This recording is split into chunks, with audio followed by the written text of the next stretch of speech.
Magandang araw mga idol. May gagawin lang tayo dito na power supply ng Bluetooth speaker mga idol. Bali binaklas ko na kasi ito mga idol kasi malaki yung yung bahay niya. Motor lang kasi yung service ko, hindi ko siya may karga dun sa motor ko mga idol. Kaya ito lang yung gagawin natin mga idol kasi wala siyang power. So simulan na natin mga idol. Ang problema nitong power supply na to mga idol, open na tong fuse nya, tapos shorted na rin tong regulator nya mga idol to. So ang remedyo natin dito,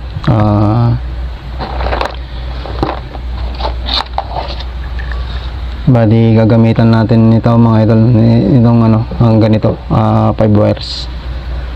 So 5 wires yung igagamit na naman natin. Tapos ngayon mga idol, ito kasi pagka 5 wires yung ginamit natin, pagka sira itong feedback circuit nya, itong opto nya, hindi yan gumagana mga idol. Pero pag hindi gumana yung feedback mga idol, itong feedback circuit nya, bali 4 wires yung gagamitin natin. Pero susubok muna natin to mga idol, itong 5 wires. Bali mga idol, tanggalin ko lang tong fuse, tapos pati itong regulator mga idol, at saka itong maliit na IC dito. Meron kasi ang driver dito na IC mga idol, ito tatanggalin din natin yan. So tanggalin ko muna mga idol. Bali ito na yung mga tinanggal nating pyesa niya mga idol. Bali pangatlo tong maliit na IC na to. Pakita ko lang mga idol tong niya, tong fuse nya.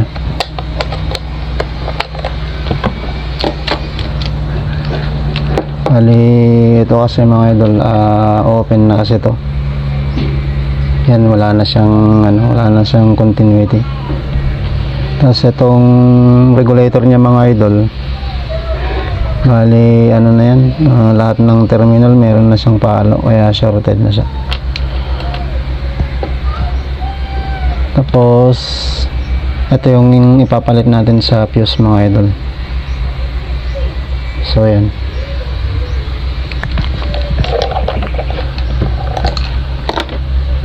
Ngayon mga idol, itong 4 wires,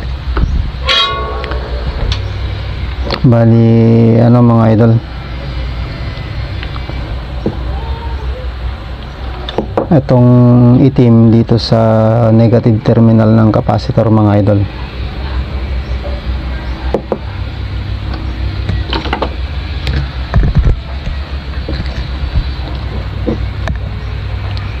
Bali dito siya kasi ito yung negative niya mga idol, dito na side na to, tapos yung positive dito naman.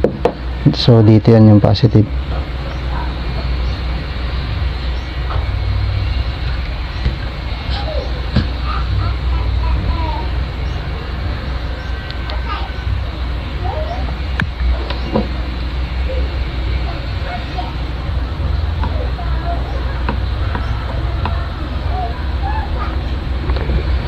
Tapos itong kulay green mga idol, dito naman sa positive terminal nya.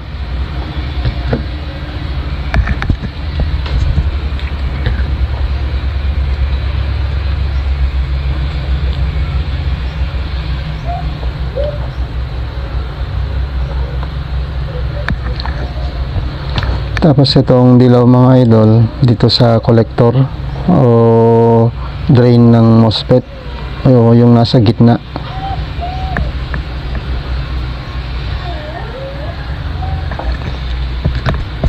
Dito sa mga idol, dito sa gitna nitong tatlong butas na to.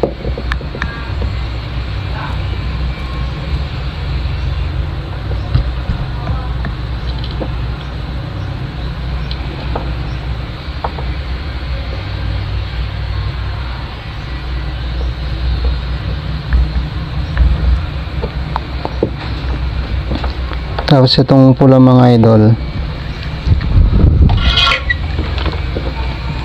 itong may capacitor kasi na maliit dito mga idol, sa positive terminal niyan.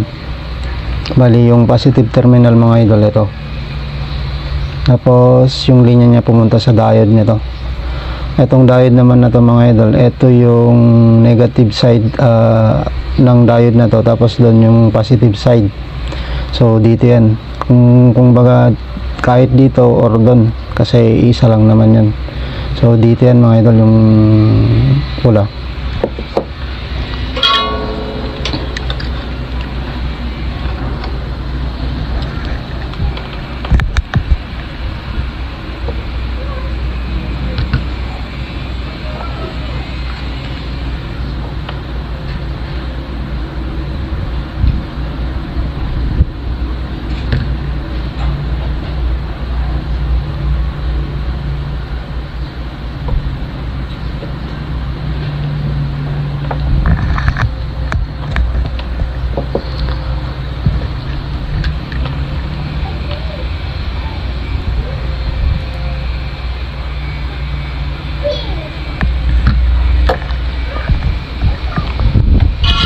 Tapos itong puti mga idol, ito kasi meron siyang photocoupler, itong opto nya. So itong opto nya kasi mga idol, meron niyang dot dito. Bali yung dot nyan, itong opto na to, dito lang sa katapat nya. So kung nasan yung dot, yung katapat ng terminal, doon natin ilalagay itong ano mga idol, itong kulay puti.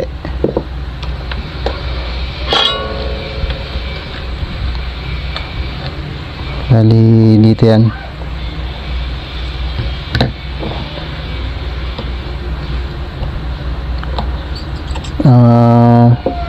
Meron kasi mga idol sa ibang circuito dito sa kabila, basta ganun lang naman yung ano nyan, kung nasan yung dot nya mga idol, yun na yung tapatan nyo, kasi yung kabila nun nakakonect na sa ground yung kabilang kabilang terminal nya. Tapos yan mga idol, i-review ko lang muna mga idol, baka kasi naman ay lagay ko muna itong bali itong pamalit na fuse natin mga idol, so ilagay ko lang.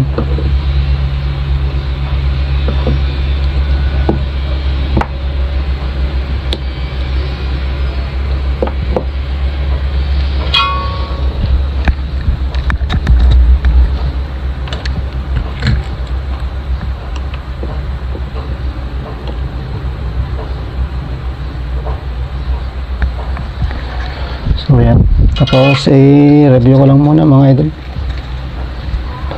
mas maganda ka rin kasi pagka na-review muna natin, review lang natin saglit mga idol. Bali mga idol, inayos kasi tawag dito, re-review kasi natin ng maayos mga idol, kasi pagka nasiraan tayo ng pyesa, sayang naman. Medyo aral na kasi sa akin mga idol yung yung nasisiraan ng dahil sa kaapura. Kaya nag-check tayo kung may mga dumikit bang mga hinang-hinang dun sa mga pinagdikitan natin mga idol. So bali ulitin ko lang mga idol, itong itim sa negative terminal nitong capacitor, tapos yung green sa positive terminal ng capacitor, tapos itong dilaw mga idol dito sa drain or collector ng MOSFET, tapos itong pula dito sa may negative terminal nitong diode na to, pero positive terminal ng capacitor na to mga idol. Tapos itong puti na to dito naman sa sa may 4 pins ng ng opto, na hindi ko alam kung 1, 2, 3, 4 pang-apat, kasi yung nasa kabila niyan mga idol nakakonect naman yan sa ground. Tapos ano mga idol, yung diagram nito ay ano, yung nakuha ko sa Google, ano ko na lang sa screen, pakita ko na lang para makita nyo din. So testing lang natin mga idol.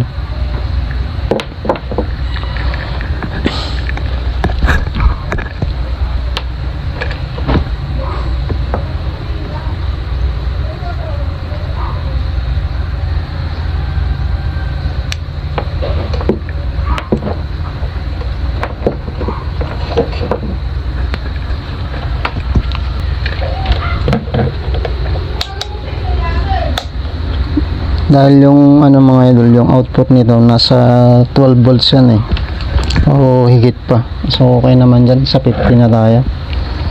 Tapos ito kasi yung ano niya mga idol, yung out nya.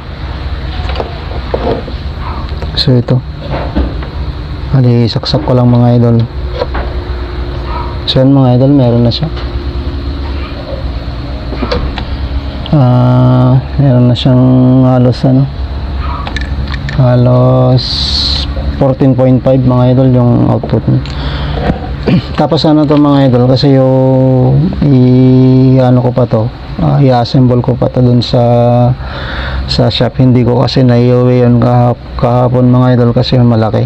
Tapos update ko na lang kayo pagka okay na. Tapos videohan ko na lang yung itsura niya, ang bahay nito mga idol, pagka okay na siya. So yun lang muna sa ngayon mga idol.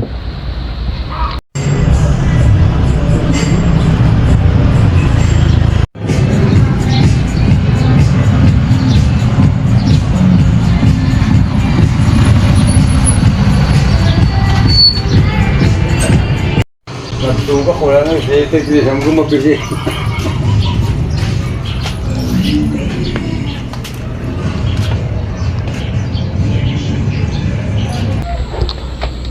So yun mga idol, okay naman yung ginawa nating power supply mga idol. Successful naman yung ano, pagkakabit natin dun sa power supply dun sa shop nga lang mga idol. So yun lang mga idol, at maraming salamat.